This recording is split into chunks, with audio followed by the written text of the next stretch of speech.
All right, so we're going to look at chapter 12, political ideology.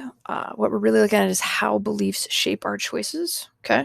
A lot of this was covered in the last chapter. This unit really blends together. So we're just going to do a brief review.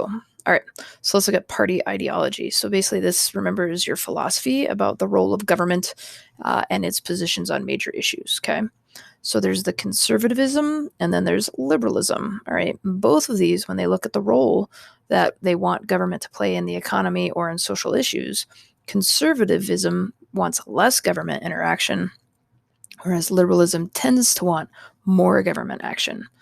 All right, so let's look at economic policy making. So some basic concepts. There's the laissez-faire economic system, which wants pretty much almost no government control in our economy. There's the command and control, which wants a huge amount of government involvement.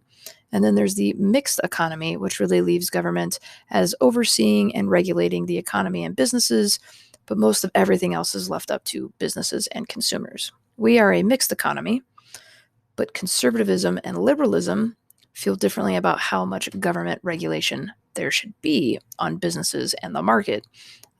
Conservatism wants less regulations and oversight, whereas liberalism tends to want more regulation and oversight.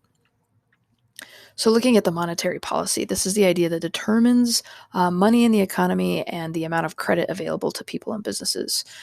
The group that oversees this and makes these decisions is the Federal Reserve, also known as the Fed. Okay, and they're responsible for the monetary policy and putting it into action. The president does appoint members to this, and they do have staggered terms. Okay. So what they really look at is how should we help the country if there's an economic downturn or even an upturn? So do we lower interest rates so that more people can get loans, so that more money's in the economy to help us get out of a downturn?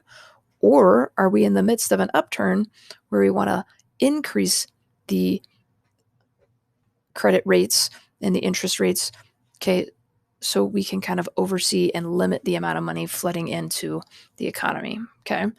These are the types of questions that the Fed are going to ask and look at.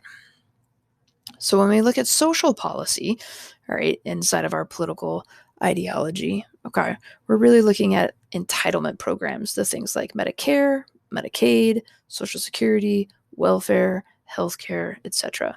Okay. And what the conservatism and the liberalism are looking at are how much do we fund these? All right. To what extent do we fund these? And then also who should qualify and how long do they get to be on here? So, who qualifies for Medicaid? Okay. Medicaid is the healthcare system that provides insurance for lower income people. All right. But what is that income rate that Medicaid can be available for them? So that's a highly debated topic. Welfare, who gets it, for how long?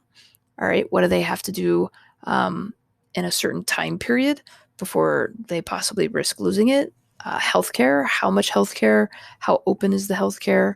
All right, so the Affordable Health Care Act tried to kind of address some of that. All right, and then how long do these people get this coverage? Okay, so these are some of the social policy ideas that are debated. Okay, so be sure that all of this is in your notes, your vocab is updated. Come to class with any questions, and until next time.